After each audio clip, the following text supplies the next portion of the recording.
Well, good afternoon everyone, and welcome back. Cumberland Outdoorsman here with another American classic. This time I've got a Remington model 742 Woodsmaster. This one here does not belong to me, it belongs to a friend of mine.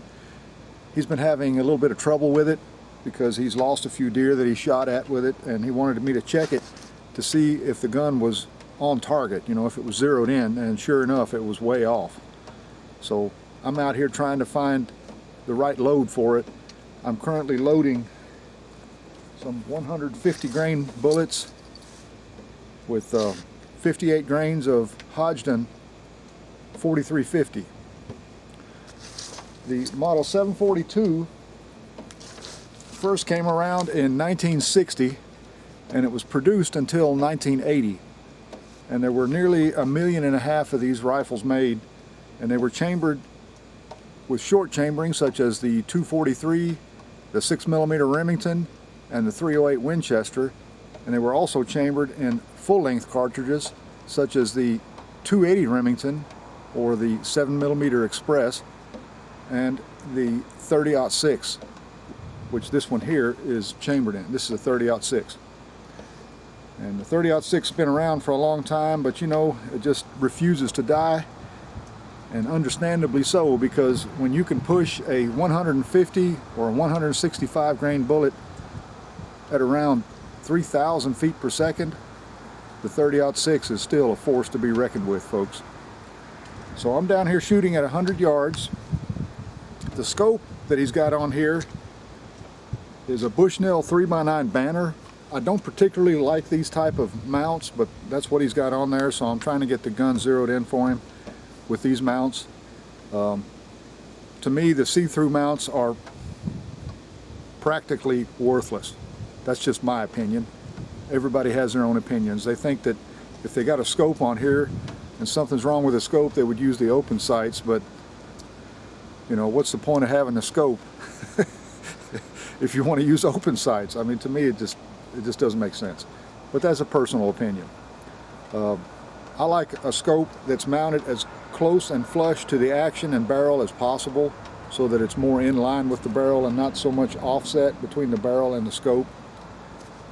But you know, to each their own. This one here has factory walnut stocks with pressed checkering on the grip cap and on the fore end here. It's a gas operated model, the 742 Woodsmaster, and you know, they're pretty reliable. The only trouble they really had is if you had carbon buildup on the ejector or on the extractor, they would jam up on you. But you know, if you keep your gun clean like you're supposed to, keep it serviced, you shouldn't have any trouble with these guns.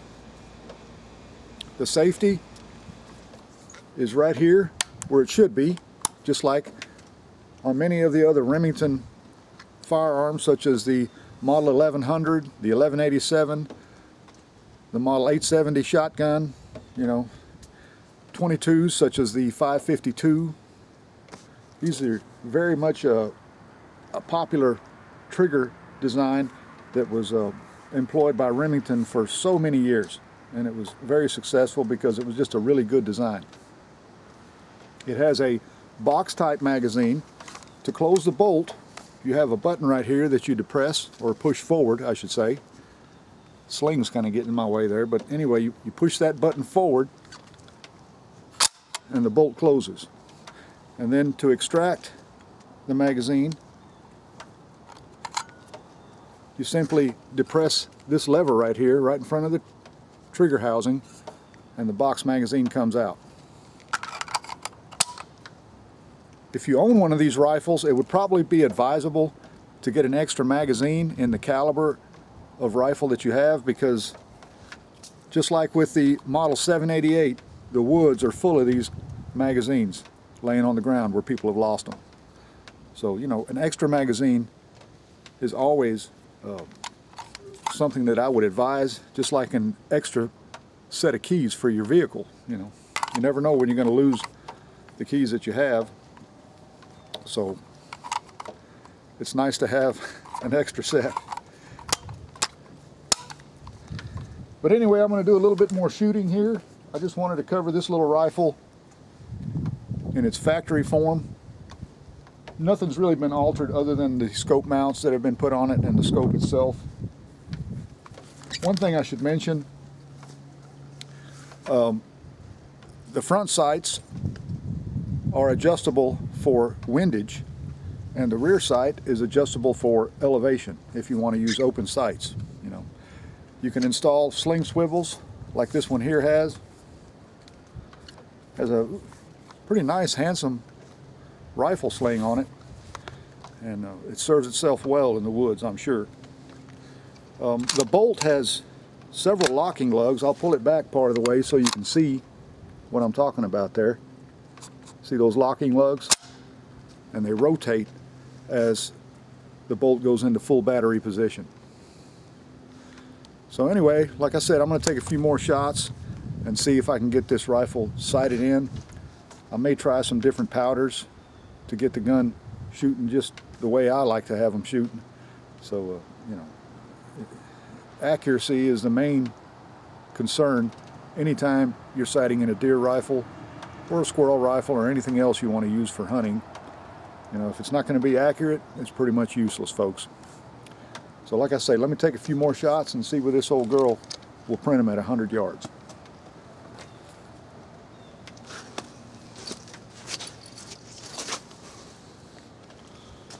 Put my ears in here.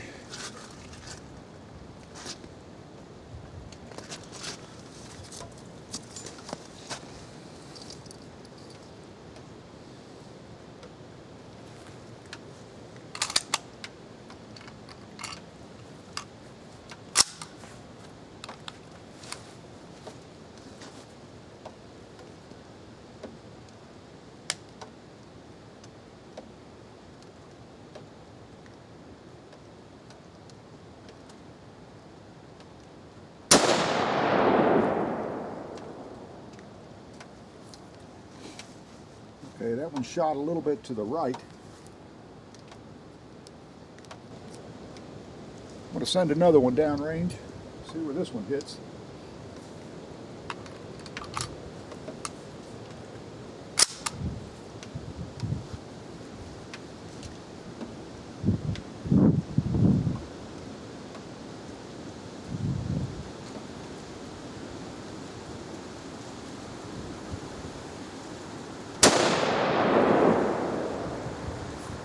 Right on the money.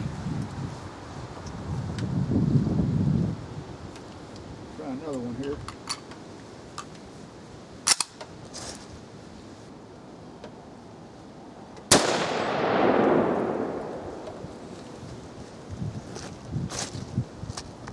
Let's go take a look.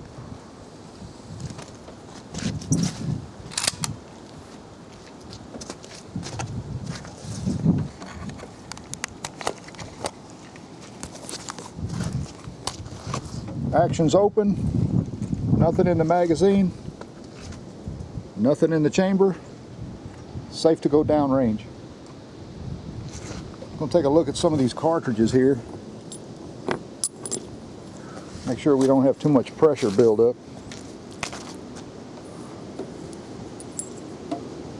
That's 58 grains of H4350. Primers are not flattening, they're still pretty much rounded. That's what I like to see.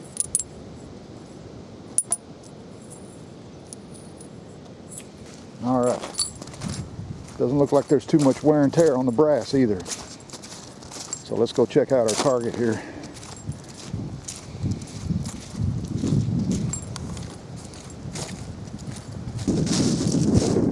All right. Look at our target here. Well, I thought I was on the money. I was actually shooting a little bit low there. You can see where the gun was way off right here. I had to move it down and to the right, or down and to the left. I moved it down first and I got that shot, and then I went too far and I moved it over just a little bit, but for some reason these bullets are not hitting on target like they should. I'm going to try a different load with this gun and see if it performs a little bit better. But for for now, at least we're on paper at 100 yards. You know, we're within where we can make some judgment calls on what type of powder and bullet and everything that we're going to use. You can see here where this bullet hit this 2x6 and splintered out, busted into that piece of wood right there. Anyway, at least we're on paper, and I can go from there.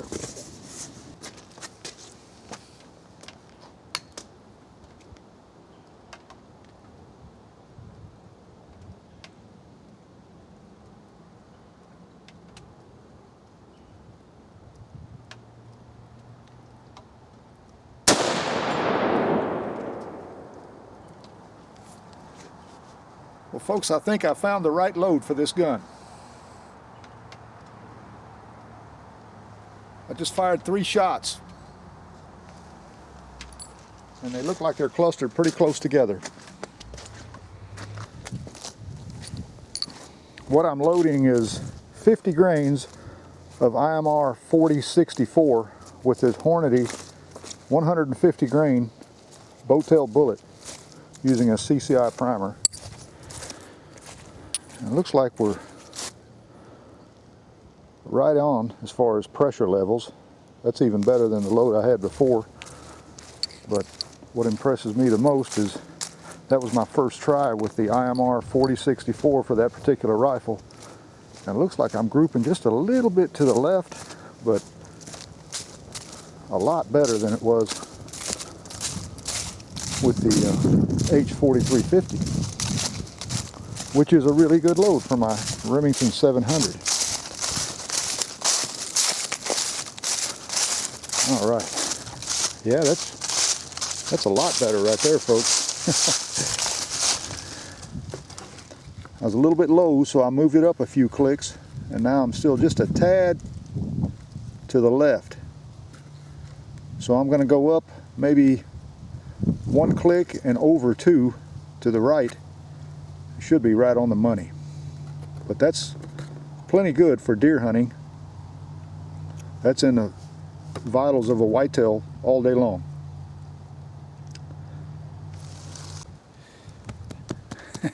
Penny's out here joining me. Well, folks, now that I've got a load that I know is accurate in this particular rifle, it's time to put it to the test at 100 yards on some water jugs. I want to see how reliably this bullet will expand at that distance. That's a good fair hunting range for around here. So I've got 5 jugs lined up back there. Hopefully I can capture the bullet in one of the jugs. So let's see how she does.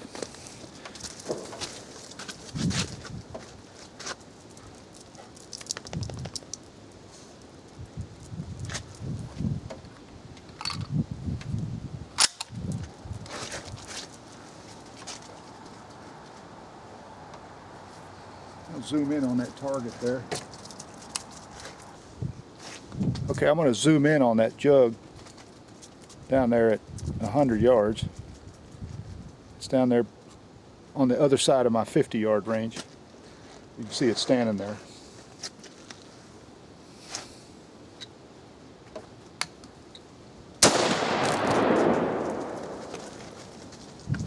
Well, we definitely hit it.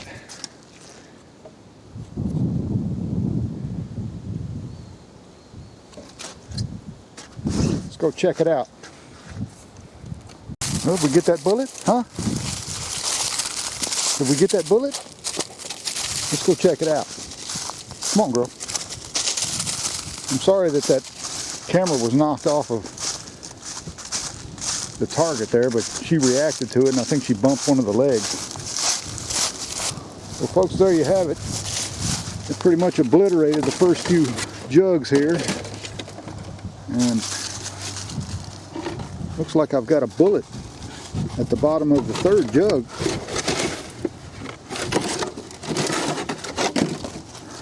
Or what's left of it. You can see where the copper completely separated from the lead, so I'd say we have reliable expansion. That bullet definitely opened up on these water jugs. There's another piece of the copper there. That bullet just about exploded. Well guys, let me share with you the final results after shooting this Remington Model 742 Woodsmaster. Here's the target that I shot at, and as you can see, that was the first shot. Then I moved it up 2 clicks, and that was the second shot. So I moved it 2 more clicks. That was the third shot, but I was still a little bit off to the left. So I decided to move the scope over 2 clicks to the right, and I took another shot. I didn't even see a bullet hole down there. When I walked down there, that's where the final shot ended up, right in the bullseye. And that put a smile on my face. And you know, that's the beauty of hand loading. You can tailor a load for your particular gun that shoots very accurately and performs quite well. Speaking of performance, that Hornady boat tail soft point completely came apart in those water jugs down there. That's the base of the bullet. The lead is completely gone, and I found fragments of copper jacket that hit the other jugs and caused them to leak. This was in the third jug at 100 yards. So you know, that load's pushing that bullet pretty hard. Pretty hard. I'd say I'm getting 3,000 feet per second or more, judging by the way that bullet reacted on those water jugs. And that's not even a maximum load. And according to this Hornady reloading manual that I've got here, the maximum load for the 150 grain spire point in 30-06 is 53 grains of IMR 4064. That's your maximum load. And we were shooting 50 grains, so we're 3 grains under maximum, which is perfectly suited for this little rifle right here. As you can see from the performance at 100 yards, the way that bullet came apart, it's more than enough for any whitetail. So that should be the ticket for deer hunting for my friend Phil, using this little rifle here. So thanks a lot for giving me the opportunity, Phil. I appreciate it. So with that being said, let me remind you, if you like to go hunting, fishing, camping, shooting, hiking, whatever it may be, I hope you enjoy it as much as I do.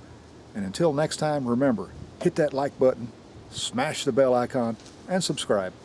That way you'll know when more videos like this will be coming your way. So until next time, y'all take care of yourselves, stay safe, and enjoy the great outdoors. I'll see you.